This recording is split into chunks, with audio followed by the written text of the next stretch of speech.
community. We pay our respect to their elders past and present and extend that respect to all Aboriginal and Torres Strait Islander people today. Just to introduce the panel, I'm Claire Petrie, the Chair, formerly the Energy and Water Ombudsman in New South Wales. Andrew Richards is the CEO of EUAA, and Cassandra Goldie, the CEO of ACOS, will join us very shortly. Now, I'll ask you now to introduce yourselves and your team, but just in doing so, I want to acknowledge what we've said to every CEO that we have met with and will meet with, that we acknowledge that this has been a year like no other. It's absolutely unprecedented with fire, floods and the COVID pandemic. It's obviously had an impact, and you may want to talk about that in your presentation. But in opening the discussion, we would welcome you to talk about any areas of your disclosure that you'd like to highlight, and talk about the positives as well as the negatives, where you've come to, where you haven't quite come to, so that and then we'll open it up for general questioning. So if that's okay, I'll hand over to you, Jason. Thank you. Thanks, Claire. And yeah, look, I do have a short introduction, but can I start by saying, yeah, what a year. I'm actually coming to you from the front of my room in Wellington, New Zealand. So COVID has impacted me perhaps more significantly than most. I was 2 weeks away from immigrating with my family when lockdown occurred, and I've been here ever since, along with my team working remotely from their homes in Victoria. So I could be in suburban Melbourne, but I'm actually in suburban Wellington. So I've got a real personal interest. And good morning, Cassandra. I know you just turned up, but welcome. So look, can I do the introductions of my team for a start? So Catherine Anderson is Chief Customer Officer, but more particularly, she was acting Chief Executive during the period between Ed McManus leaving and myself starting.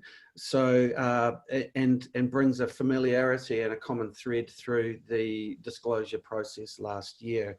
And also here we've got Lauren Kane, who is our driving force of the Energy Charter in our business. Did our disclosure, represents us on the industry working group, and make sure that we do constantly and regularly think about the Energy Charter. So I'm really pleased to be able to have both Kat and Lauren on here. Look, just a really short introduction from myself, really, because I think it's important that we get to where you would like to talk further. But I would say in my role as Chief Executive, luckily it was a relatively seamless transition from Ed and Kat, as I am cut from the same cloth, luckily. May look quite a bit different, but quite a relentless focus on customers. And I think that has remained and is the common thread for us at Powershop. As you'll see from the cover note to our disclosure, I came from Meridian, New Zealand as the acting Chief Customer Officer. And actually it was in the immediate aftermath of an industry review, which you may or may not know about, but the review was more than just focused on pricing and pricing matters. It was primarily about fairness, energy poverty, and more holistic issues relating to energy consumption. And we were in the process of implementing those, and I'm really proud of what we had achieved, but it was seared in my consciousness as I took the role that these things matter, if you like, not just price. I also have quite a significant personal focus on this, as I came through the sustainability background and really put the group on a course, if you like, or helped put the group on a course to focus on the UN Sustainable Development Goals, which of course has number 7 in there as affordable and clean energy. It also talks a lot about equitable outcomes, and these are strong personal beliefs of mine. So I think that's sort of a little bit about me and my background.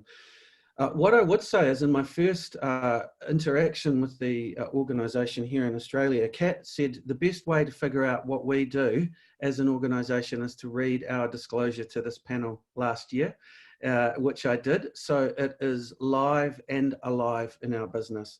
And I think that is really important to understand, that we don't view these as a once a year submission. And I know Kat has insisted that it gets used a lot in the induction process, because it's really often quite difficult to capture all the good things you do and all the areas you can improve in one place. So since I've joined, I've met a lot of industry CEOs and regulators and some consumer groups, not all, yes, I would say, but look, my initial views on the industry are that everyone is really trying to do the right thing.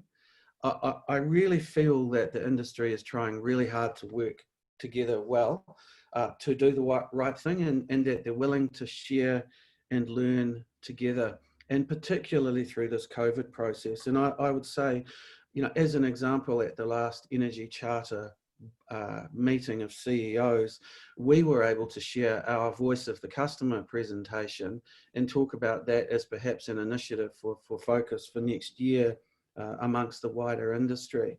And also when I think about the way the industry has got together on COVID implications for customers, I see some positive things there, far more positive than perhaps I thought as a former external person to it. But look, I don't want to spend too long on intros. The two themes that I would like you and hope to take, and hope that you got from our disclosure, is first, that we have some real humility against customer expectations. You've probably seen we have self-assessed quite conservatively, perhaps compared to some others.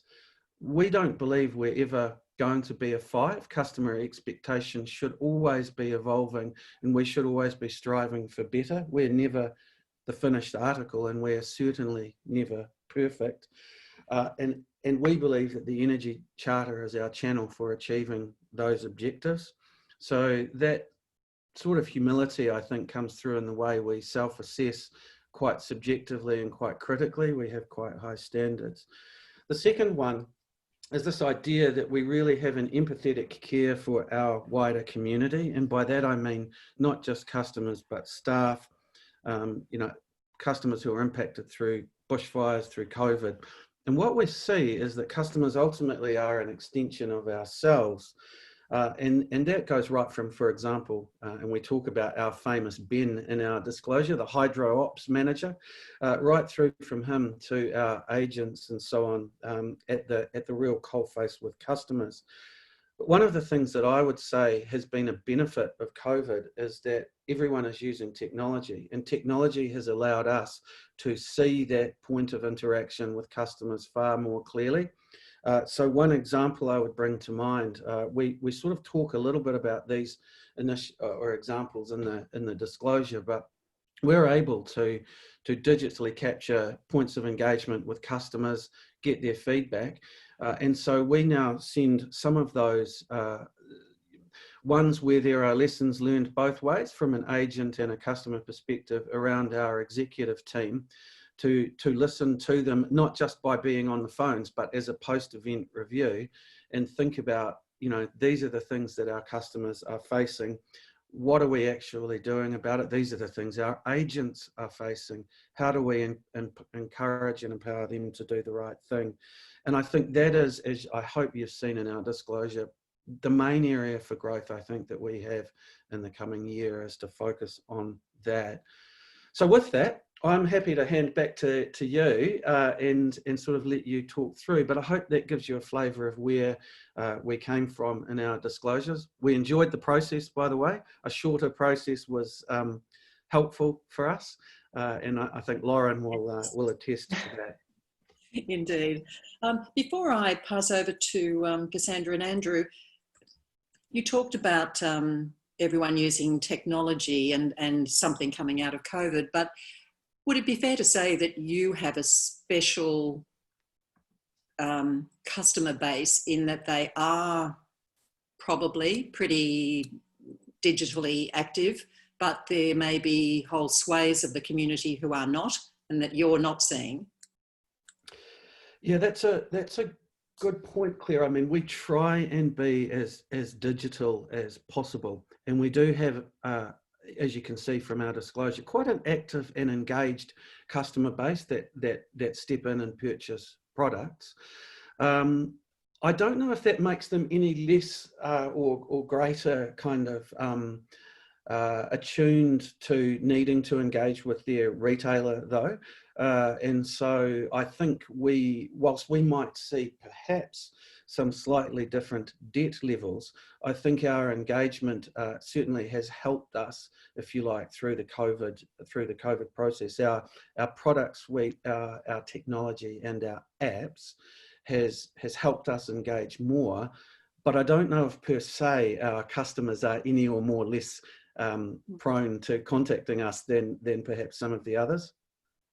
Okay, and thank you for acknowledging that you were reasonably conservative in your self-assessment. So if we were talking this time in 12 months, what main differences would you expect to see in the company and your approach to customers? Look, Claire, the core one, and we have talked quite a bit about this in the disclosure, is really around this voice of the customer. So it's an initiative that we've embedded, but it's relatively new. So it's understanding the pain points of customers through a process that involves a range of things, but primarily it involves general managers sitting on the phones a bit more, but then reporting back and actually taking some actions from that and listening to our agents around what is causing that and trying to fix the pain points. That's the primary one. Look, behind it, Claire, and for the panel, we have also talked in here about the way in which we would like to look at our product and pricing suite to make it more effective and fair for customers. And that is something that we if we transport forward 12 months, that will be embedded in our processes as well. Thank you. Cassandra, I might go to you first, if you like. Great, thank you, Claire. Great to meet you all, and may you arrive at some point, Jason. Although I think there's a few people wanting to get you, we could do you a swap. Isn't there a bit of that going on? Yeah. Look, I just want to dive straight into the section on vulnerable customers. Look, I acknowledge in sort of the earlier your sort of metrics on NPS ratings and your engagement, they're looking really great, aren't they? That's all really on the upside. Because of course, particularly if we talk about putting customers at the heart of the business, the most important customers are the ones who are struggling. That's the reality of it when we see energy as an essential service. So I just want to flesh out a bit the substance of the work that you're doing there. Because I think we've talked about it. We've got this relief offer that was still fairly new. So, brand new really. Yeah. And then I think you've indicated a number of efforts you're making to be proactive in identifying vulnerability. So I would like you to expand on what that actually is.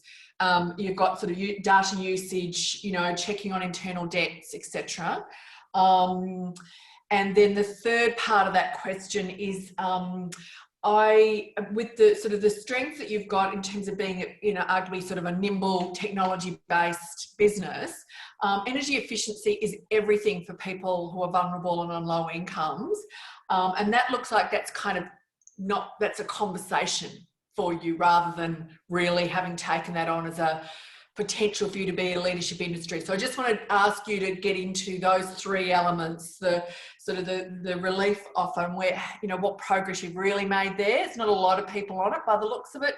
Secondly, the way you're proactively identifying vulnerability, because in the COVID era now, that's going to be huge actually.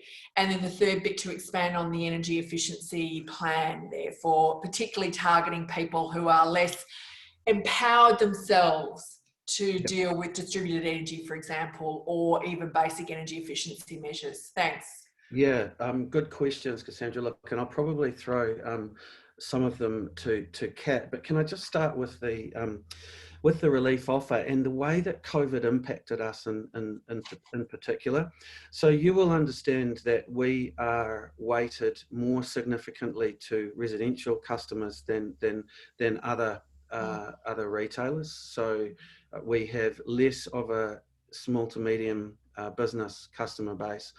And thanks to the initiatives of federal and state governments, the support that those residential customers have been receiving means that we have not yet seen significant self-identification, if you like, as needing help or falling into that vulnerable category, Cassandra. So that's consistent with what we're seeing more broadly. Yeah. We basically ended poverty in Australia for a period there. Yeah, because of the income support improvements, it's crazy, isn't it? So I was on a retailer meeting with the Australian Energy Regulator last night, and I think you'll find it's consistent across all retailers as well. You know, and every the visa holders, actually, you know, that group, right? Yeah. And people seeking asylum and others. Yes. So look, so we haven't yet seen it, but a couple of observations that I would make. Our communications with customers were really important early on, and the charter and through other organisations, but through the charter, we were able to encourage people to self-identify before they went into a problem, if you like, and before they became vulnerable. And one sort of data point that I can give you is of the initial amount that self-identified, they rang in the immediate aftermath of COVID and said, look, we've got a bit of a problem here.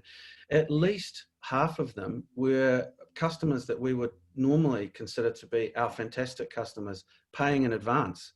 So these are not your normal credit type people. And so we pretty early on decided that it was actually our plans and so on needed to be a bit more about almost gratitude to allow them to get through, rather than perhaps to be as if they'd come through a normal kind of credit process and had been a marginal customer.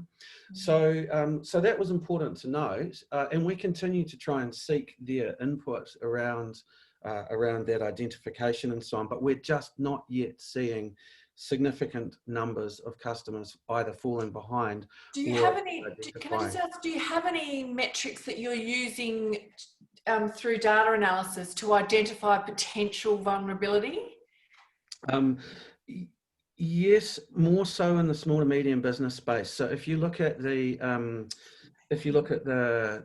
disclosure where we talk about the ability that we had to, using some of our metrics, and it is pretty blunt, but we were able to proactively call a significant chunk that we felt might be falling into that category.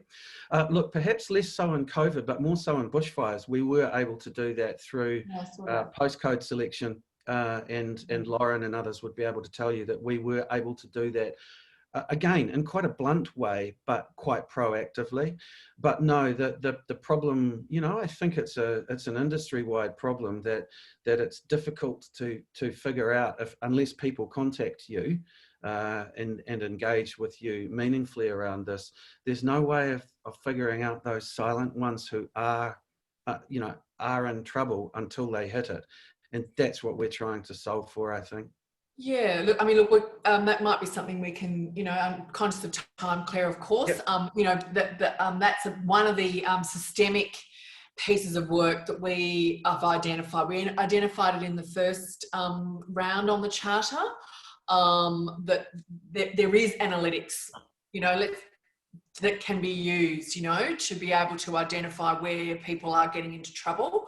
But that's something that we maybe can, pick up in the some of the workshops as well, and just on the energy efficiency side, because again, you know, as we know, we've got a real problem here where some classes of customers are kind of getting streets ahead now, and there are other customers who are just left stranded at the moment. And what is your company doing to pick up, you know, renters, any work you're doing there?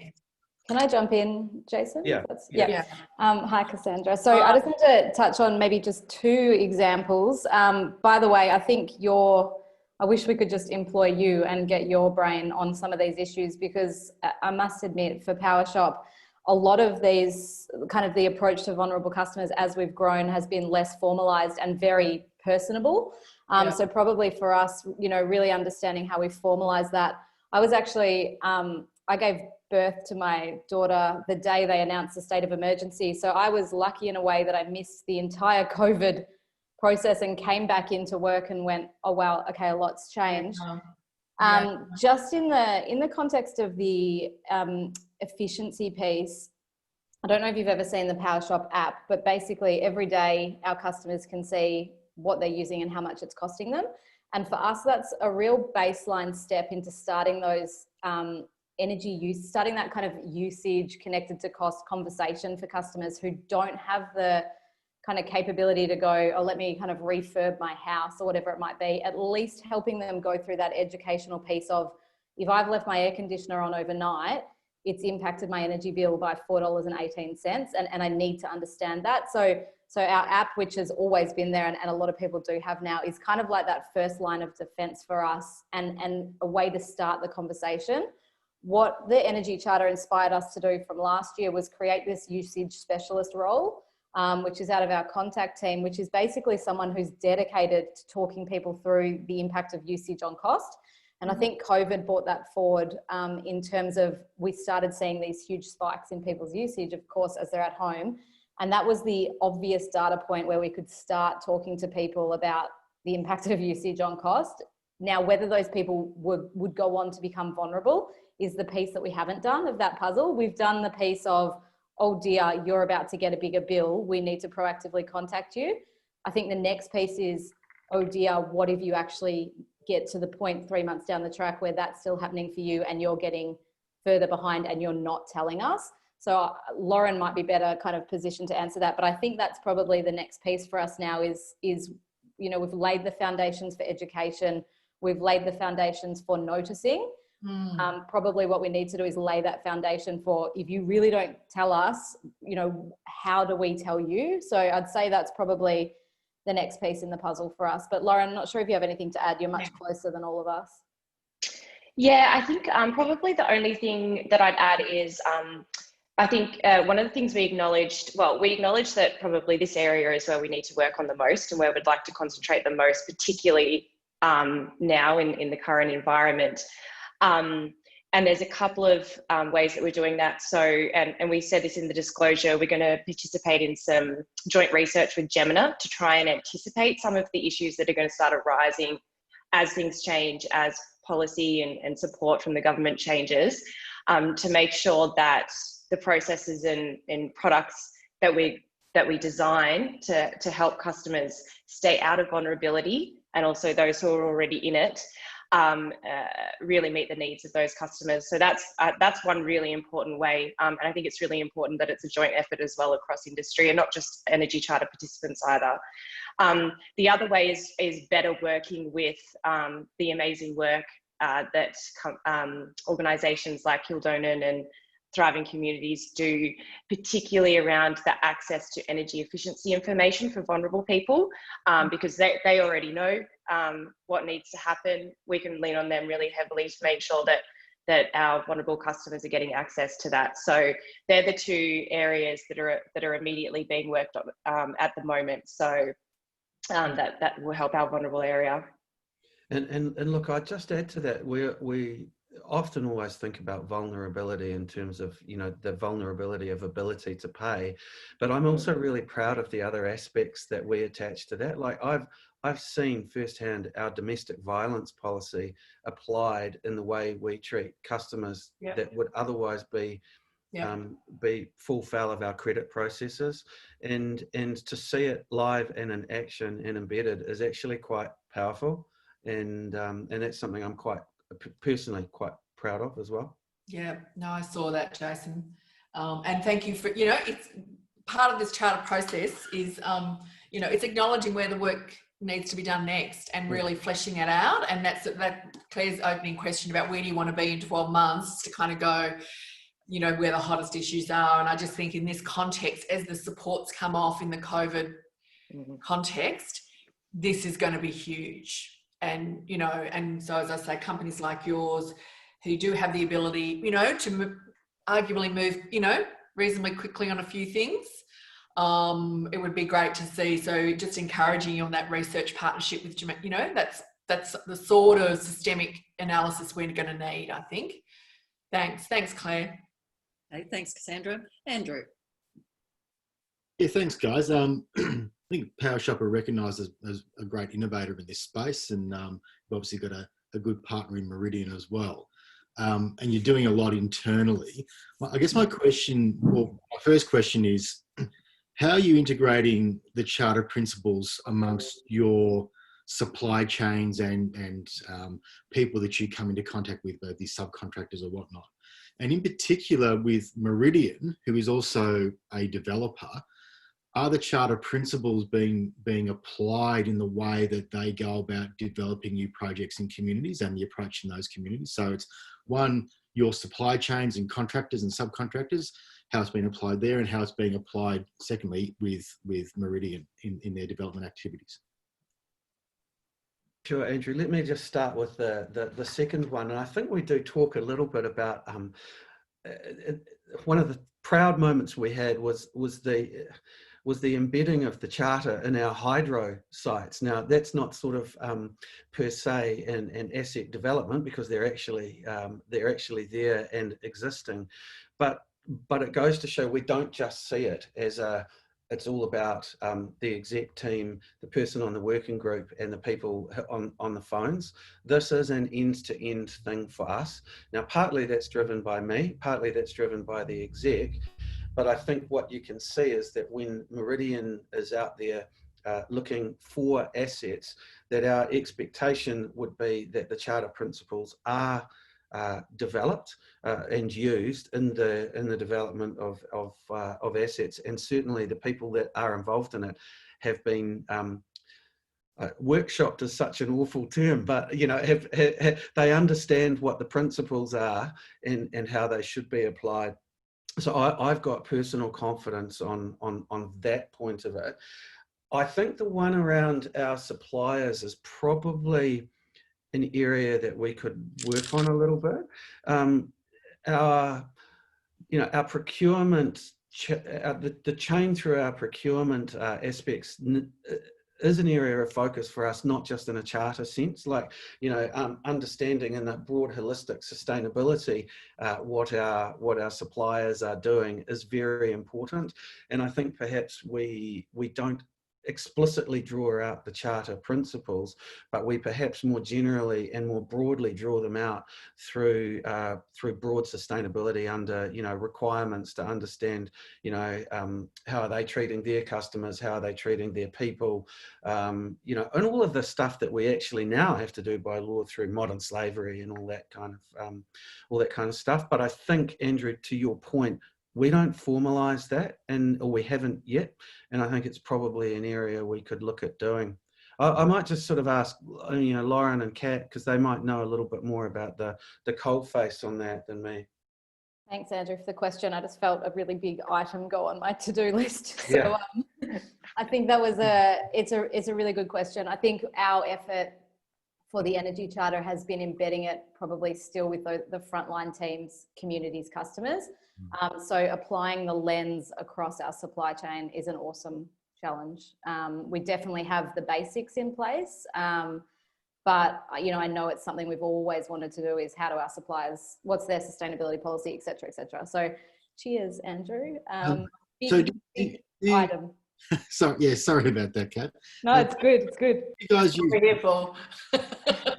do you use brokers or aggregators in your framework as well? Because, for example, with what we're seeing with wholesale demand response, we're probably going to see a range of new aggregators come into that market. I don't know whether you'll act as an aggregator or you'll be engaging with aggregators of demand response at a residential level eventually. So that's another area where those people may be sort of bolting to the side of your business. You want to make sure that there's a code of conduct, if you like, internally to make sure that they're also delivering on what you want them to deliver. Yeah, it's a good one. I'm sure we all saw the ACCC fine handed down to iSelect as an example of a partner. We stopped working with them in 2018 because of their practices that we were exposed to that we weren't happy with, and so that's probably a really good example. You know, we typically look at it from those selling partners, but there's now, you're right, such a distributed array of partners that my only kind of positive is as these new players come in, and a lot of them are smaller and they're built around these concepts anyway, in that they don't have those legacies that aren't customer focused or environmentally focused. But yeah, it's absolutely something we should probably build a framework for to be ranking those type of groups as well. Are you getting involved in the Better Together initiative around the brokers code of conduct? Because while you may not have brokers particularly at the moment, the learnings out of that around how you engage with third-party suppliers and have that embedded with third-party suppliers is something I think would be worthwhile having a look at. Great. The other one, and it's probably for some signatories, this next question is like blowing their head up because it's about the future, and it's about net zero emissions by 2050, and asset risk and how you're managing that. Maybe not as big a concern for you as far as a risk, but it's probably more an opportunity around as we move towards net zero emissions by 2050. There's a stranded asset risk for those people who have long-lived assets that are potentially, sort of carbon constrained. What are you seeing as the future around net zero emissions, and how are you engaging with customers on that and bringing them forward on that? I can see all the smiles because I know you guys are actually pretty well positioned for this, given your asset base. But so if there are risks in that will blow back on consumers for higher bills, and let's talk about that. But where are the opportunities to continually engage with consumers to actually have them part of that positive journey? So that partly towards Cass's question around energy efficiency, but what are the new ways that we actually can work together to ensure that we have a just transition and the transition doesn't blow everyone's bill up? Yeah, that boy, there's a lot in there, Andrew. Yeah. And I can understand why. Yeah, I can understand why it's lobbing a grenade for some people. But look, can I just start? We could spend a fair chunk of time talking about our own exposure, but suffice to say, we are renewables only, and so and that is a stated commitment. Net zero by 2050. I mean, we are as an organisation. As a group, I'm talking about here, not just MEA and Powershop Australia, but the group is net zero already. So 2050 seems like too long for me personally, and we support any initiative that brings that forward early. However, to your point around bringing forward things early, if it has disadvantageous effects on customers, is something that we need to be careful of. So look, we are actively involved in the regulatory processes around this to make sure that there is as you say, a just transition, but our impact on some of that, at least in the MEA PSAU sense, is limited by our size. But it doesn't stop us from being involved in it, because we think, we should be the voice of customers, even if we come to it kind of with a different lens, because we're perhaps in a slightly greener position than most. Is there a leadership role there for people like you to play in saying this is achievable, and but we also need to get the balance right through the transition? Yeah, look, most definitely. And so, so we would, strongly submitted in the government's technology roadmap, for example. We are quite active in that regulatory space, because and our role in that isn't just to kind of bring our own lens on it. And I think that's might be what you're referring to, Andrew, that we can bring the lens of the customer to those discussions. And so I think we do a pretty good job in that space now, but it is something that's a good provocation, I think, especially as there's a raft of regulatory changes coming up. And if you think about, you know, the post-2025 world is being talked about pretty significantly now. It would be easy for us to go, well, we're quite small and we'll stay out of it. But if it impacts our customers and it does impact that just transition, then we should be involved in taking a leadership space in it. So I think you'll see that. Well, I think obviously there'll be customers, and you're probably seeing a few of them in your space that are going along for that journey and can be part of that journey. We just want to make sure we don't leave people behind. Yeah. And the people leaving behind are both, you know, the small residential end, the CAS sees every day, but also at the large industrial end too, who just, you know, there's no amount of solar panels you can put on a smelter to actually deal with it. They actually need a whole of system change to allow them to continue to operate, whether it's green steel or those sorts of things. So there's, you know, there could be two fairly large groups of customers that get left behind in this if we're not careful, and that will have, you know, obviously significant damage at a personal level, also at an economic level. Yeah.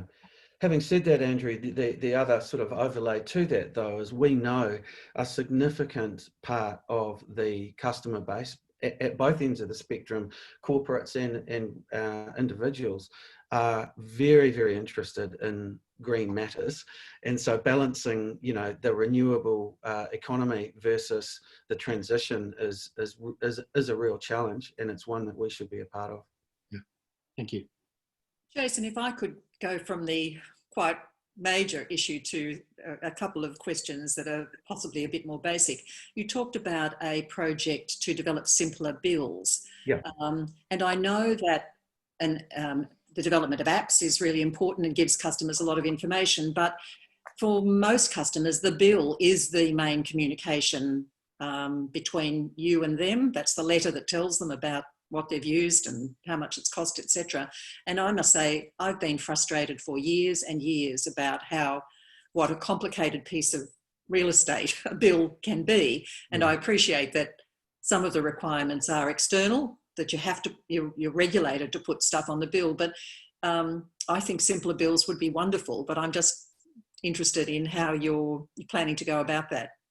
Yeah, Claire, and I think that perhaps might have been an extrapolation of saying we're looking at product and pricing and how that's described. How that shows up as a bill is something where we're not, you know, we're not. Will be a side impact of that, if you like. But as you know, there's the Better Bills process underway that we're submitting on as well. And look, for what it's worth, I agree. It is really important. We are built around being transparent with customers, what they use and what they pay. So having some ability to kind of be able to compare is really important. The only thing I would say is for our current product suite, it's and the mechanics of how ours operates, the bill is quite a different beast to your traditional set and forget and pay post-event sort of thing. So for our customer base, they are engaged, and as Kat said, they can see, you know, I left something on and it cost me 4.2 cents more the day before than I had the day before that. So those sorts of things are perhaps more our area of focus than trying to pitch in to have some kind of unified bill. But I agree, the principle is the right thing there, Claire. Absolutely. And just in terms of complaints, I think you said that you had some sessions with the Ombudsman in terms of dealing with complaints, and I just wondered how key complaints are for you and senior management in understanding customer pain points and any systemic issues that might flow from those, and what you learned from those sessions with the Ombudsman. Yeah. Look, I'll leave the Ombudsman sessions to Kat and Lauren, but what I can tell you, one of the amazing things about when I first joined was my desk was right next to a screen that had a live stream of NPS and customer feedback. And there's nothing like seeing it almost live.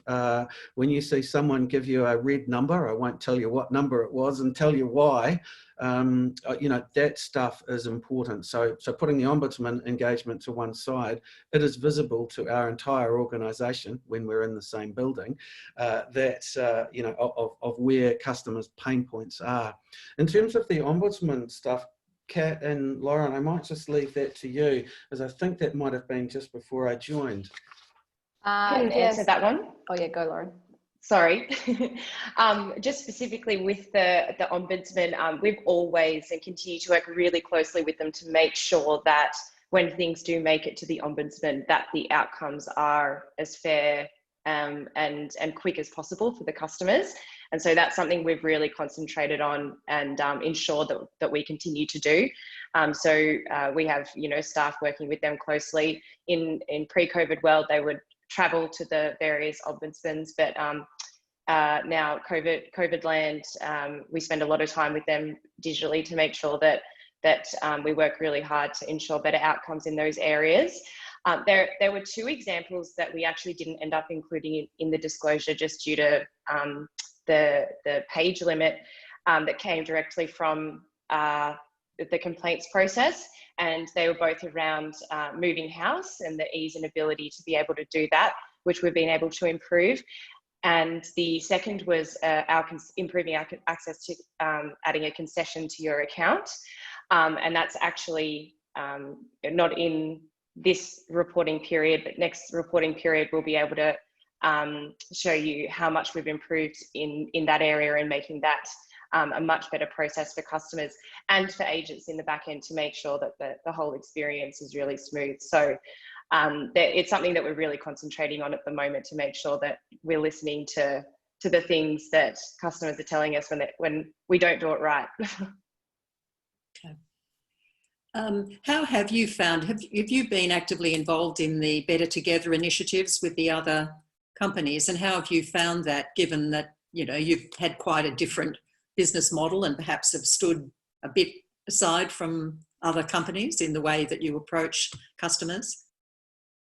Yeah, so we've been involved in quite a few Better Together initiatives in differing capacities. So some we've led, and that was the bushfire initiative at the beginning of the year, which was very much focused on aligning on communications and processes for customers. So one of the benefits in particular, which we probably didn't highlight well enough in our disclosure, was the sharing of information of customers that had been impacted by the bushfires from the distributor to the retailer to ensure that we could actually assist the customer before they had reached out to us, which was a really great outcome of that work. Other things we've just supported other businesses in leading. So Gemina did some great work around creating a content hub for COVID comms and other helpful energy charter, energy related communications.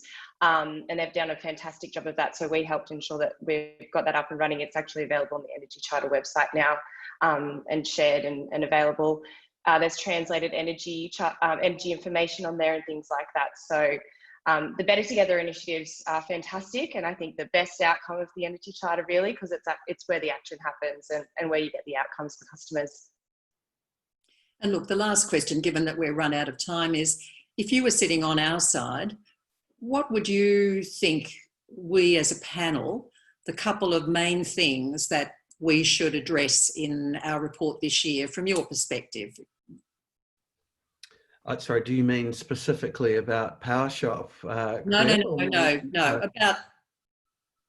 About the industry and its approach to customers. Look, Claire, as I said, my view is that the industry is actually working quite well together.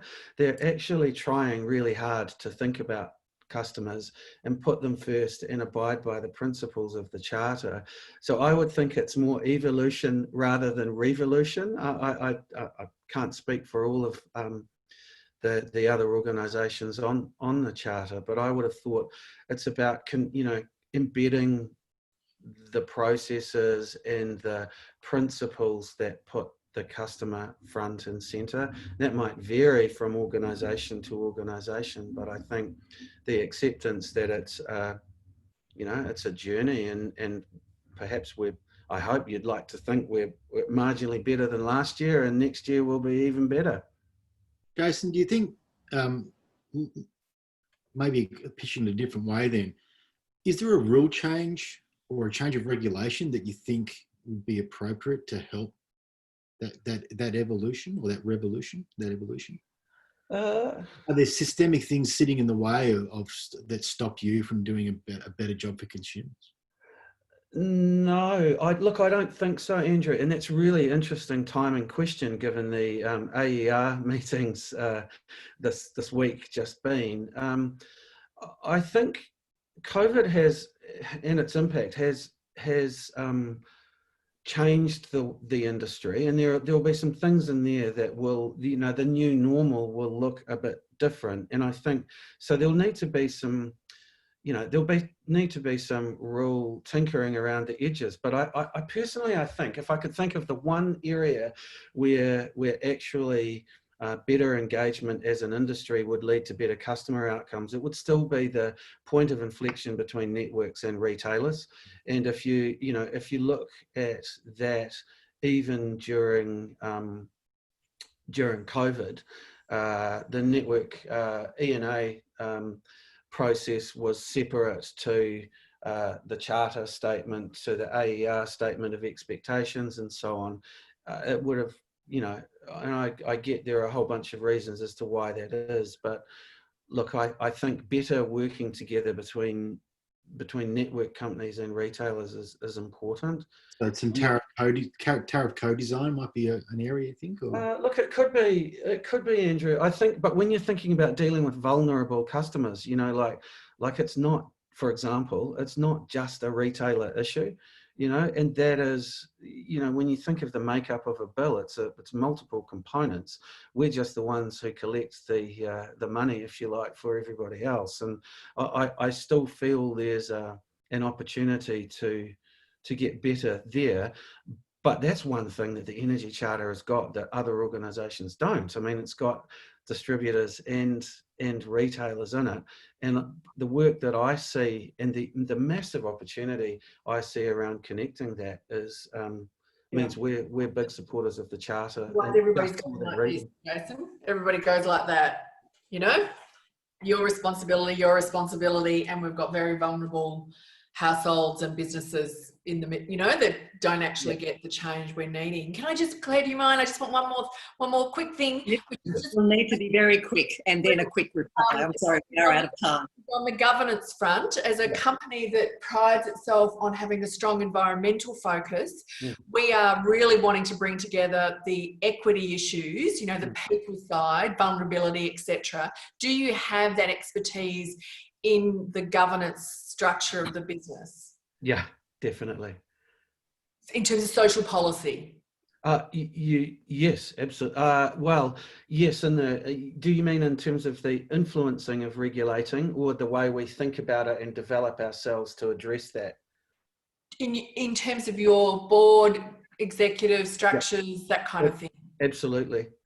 My executive is very good in that regard, but if you think about our board, of which I'm one of the directors, the group CEO is on there, and he is very, very strong and committed to sustainability and equity, and essentially a fairer outcome for people. Thanks, Claire. I'm sorry that we could talk for a long time. Yeah, no, that's all right. So could I. Thank you all for your time, and we will see you at the CEO Council after we release our report.